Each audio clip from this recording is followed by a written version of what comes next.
So may challenge ang tunay na buhay sa'yo. Alam kong babad ka sa gym eh. Although with your schedule right now, I'm sure nasisingit-singit mo pa rin siya. Ito yung tinatawag nating drop 10. Yung magkabilang side ng barbell na to, tag to 30 pounds, tama?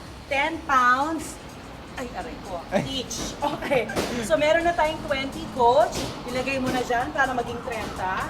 Ang kailangan mo lang gawin ay buhati ng 10 beses. Nakapag-warm up ka na naman? Pwede na rin. 10 beses at pagkatapos nun, babawasan natin. Ha?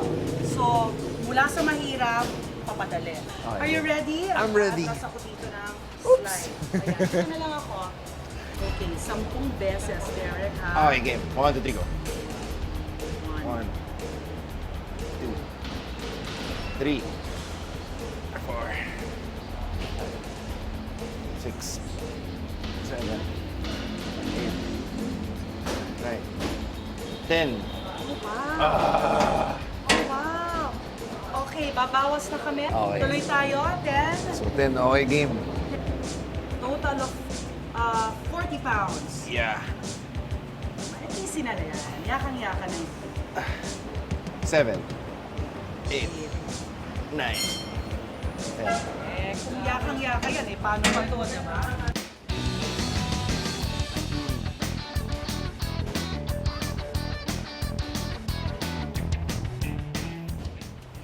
Yay! Ayan na. Pumuputok ng... Pwede bilangin. Wow! Masusubukan natin ngayon ang kanyang power sa circuit training na ito.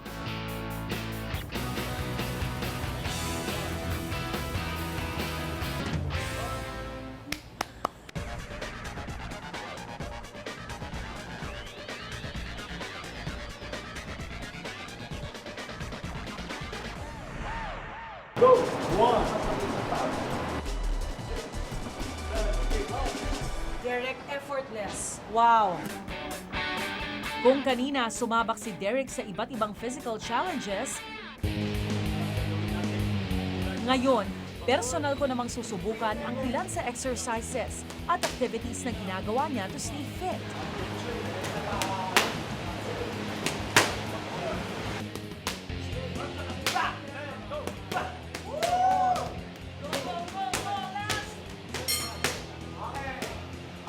Wow! Ang lakas mo sumuntok, Derek! Good job, good job. Ang galing talaga. Paano ba? Ikaw ba at an early age na-expose ka na rin talaga sa physical training? I started working out when I was 17. 17.